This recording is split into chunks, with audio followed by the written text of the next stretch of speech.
Welcome back to AlgoBot, your channel for clear, no-hype analysis of MetaTrader 5 trading strategies. I'm your host here at AlgoBot, and today we're studying an expert advisor called Bollinger Squeeze Release Momentum. This is a volatility compression breakout system.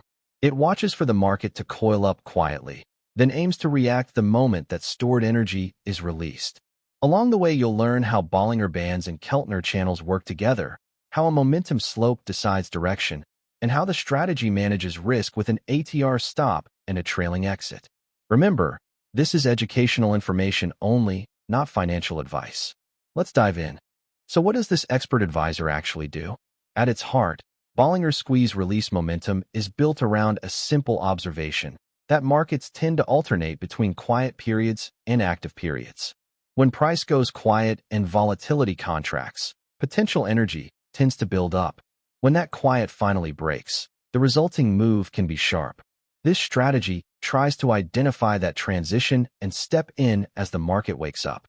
It measures the quiet phase using two well-known tools placed on top of each other.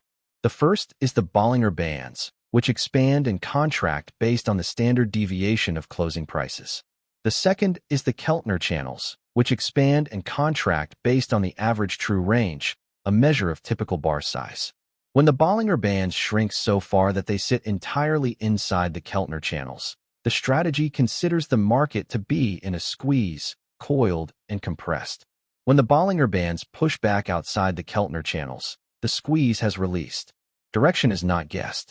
The expert advisor fits a least squares momentum slope across recent closing prices. A rising slope points long and a falling slope points short. Because every value comes from completed bars, nothing repaints after the fact. Two more filters keep the strategy honest. A long trend baseline moving average acts as a structural gate, so the expert advisor only takes longs above it and shorts below it. And the release bar must carry above average volume, confirming real participation rather than a hollow spike. This kind of approach may appeal to traders who prefer a rules-based, patient style, waiting for compression and then acting on expansion. It's typically framed for foreign exchange majors and index contracts on the 15-minute through 1-hour charts, though it runs on whatever time frame you attach it to. As always, trading involves risk, and losses are a normal part of the process. Let's walk through the exact logic, step by step. First, the expert advisor only makes decisions once per completed bar. It waits for a bar to close, then evaluates. This avoids reacting to the noise of an unfinished candle. On each new bar, it rebuilds two channels. The Bollinger Bands are drawn as a simple moving average of the close, plus and minus a chosen number of standard deviations. The Keltner Channels are drawn as an exponential moving average of the close, plus and minus a multiple of the average true range. The strategy then asks a single question. Are the Bollinger Bands sitting entirely inside the Keltner Channels? If the upper Bollinger Band is below the upper Keltner line, and the lower Bollinger Band is above the lower Keltner line, the squeeze is on. Volatility has contracted. The actual signal is the release. The expert advisor compares the previous completed bar to the latest one. If the squeeze was on 1 bar ago, and it is off now, that flip is the sign that the market is expanding out of its coil. That is the moment of expansion the strategy is waiting for. Once a release is detected, direction is decided by the momentum slope, a least squares line fitted through recent closes. If that slope is positive, the expert advisor looks to go long. If it is negative, it looks to go short. Then two confirmations must agree. The closing price must be on the correct side of the long trend baseline moving average, above it for a long and below it for a short. And the volume on the release bar must be at least the volume factor times the recent average volume, showing genuine participation. If everything lines up for a long, the expert advisor buys at the ask.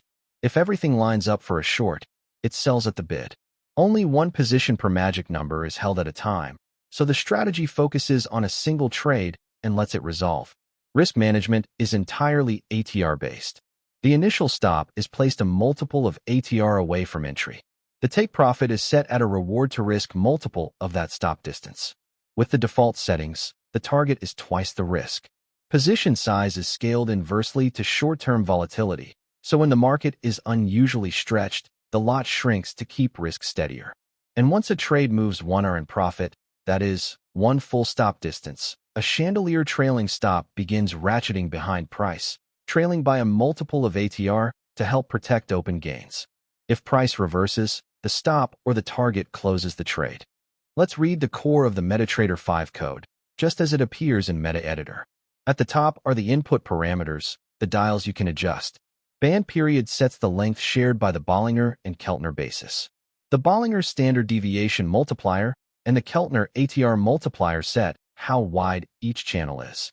Momentum period is the lookback for the direction slope. ATR period feeds the stops, targets, and sizing. Trend EMA period is the structural baseline. Volume factor sets how much above average the release volume must be. Then come the risk dials, the stop distance in ATRs, the reward to risk ratio for the target, and the chandelier trailing distance. Below the inputs is the decision block.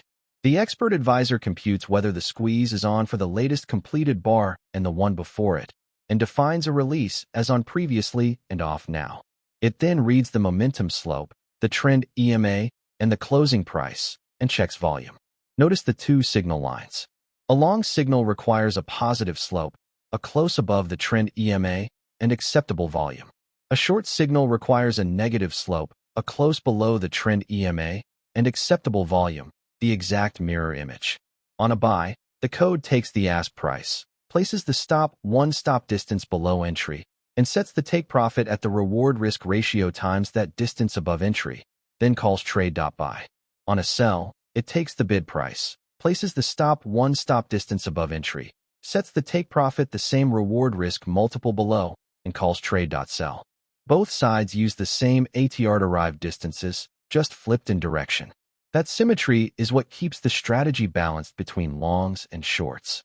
Let's bring this to life on the chart. On screen, you can see the candles with two channels drawn over them. The narrower pair, in blue, is the Bollinger Bands, and the wider pair, in gray, is the Keltner Channels. There's also a slower gold line, the trend baseline moving average. Look at the first stretch of candles on the left. Price is barely moving. The candles are small and overlapping, drifting sideways in a tight little range. This is the squeeze. Watch the bands closely. The Bollinger Bands have contracted so far that they've slipped completely inside the Keltner Channels. The narrow blue bands are tucked within the gray ones. That is the strategy's definition of compression. Volatility has wound down, and energy is quietly building. Now watch the release. On the breakout candle, price surges upward with a much larger body, and the Bollinger Bands suddenly expand and push back outside the Keltner Channels. The squeeze that was on a moment ago is now off. That flip is the release signal. At the same time, the momentum slope through the recent closes has turned positive. The close is pushed above the gold trend baseline, and the volume on this bar is above its recent average. Every condition agrees, so the strategy signals along, and you can see the buy entry marker appear right on that release candle. Risk is defined immediately. The stop marker sits just beneath the breakout, a set multiple of the average true range below the entry. The take profit is projected at twice that distance, because the default reward-to-risk ratio is 2. Now follow the next couple of candles. Price continues to climb, each candle stacking above the last, riding the expansion out of the squeeze. As the move extends past one full stop distance in profit, the chandelier trailing stop would begin to ratchet up behind price, following it higher. Finally, price reaches the take profit target, and the long trade closes at the take profit marker. That completes one full long cycle: compression, release, entry, and exit at target. Now the chart shifts into the second scenario.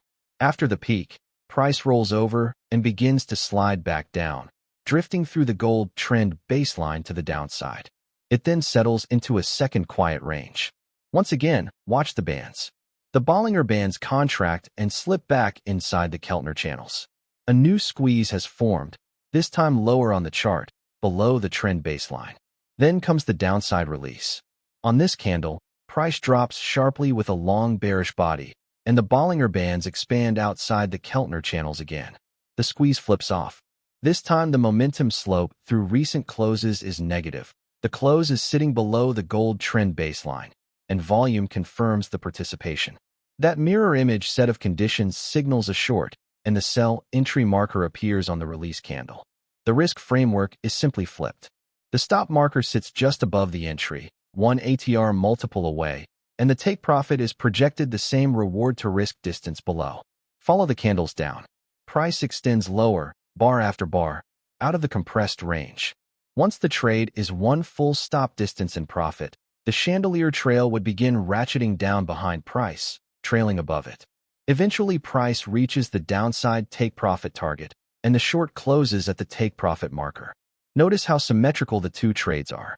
In both cases, the strategy waited for the Bollinger Bands to compress inside the Keltner Channels, waited for the release to flip the squeeze off, confirmed the direction with the momentum slope, checked the trend baseline and the volume, and only then committed, with a predefined stop, a reward-to-risk target, and a trailing stop to manage the move.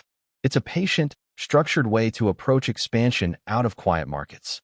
Of course, not every signal reaches its target, and losses are a normal part of any strategy. And that brings us to the end of our walkthrough of Bollinger Squeeze release momentum. Today we covered how the strategy identifies a volatility squeeze when the Bollinger Bands contract inside the Keltner Channels, how it waits for the release to flip that squeeze off, and how it confirms direction with a momentum slope, a trend baseline, and volume. We also looked at its ATR-based stop, its reward-to-risk target, and its chandelier trailing stop, and we read the core MetaTrader 5 code together. Remember, everything in this video is educational information only, and not financial advice, a recommendation, or a solicitation to trade. Trading carries real risk, and losses do happen. If you found this analysis helpful, please like the video, leave a comment, and subscribe for more MT5 strategy breakdowns. You can find more at www.algobot.live. Past performance does not guarantee future results. Trade responsibly.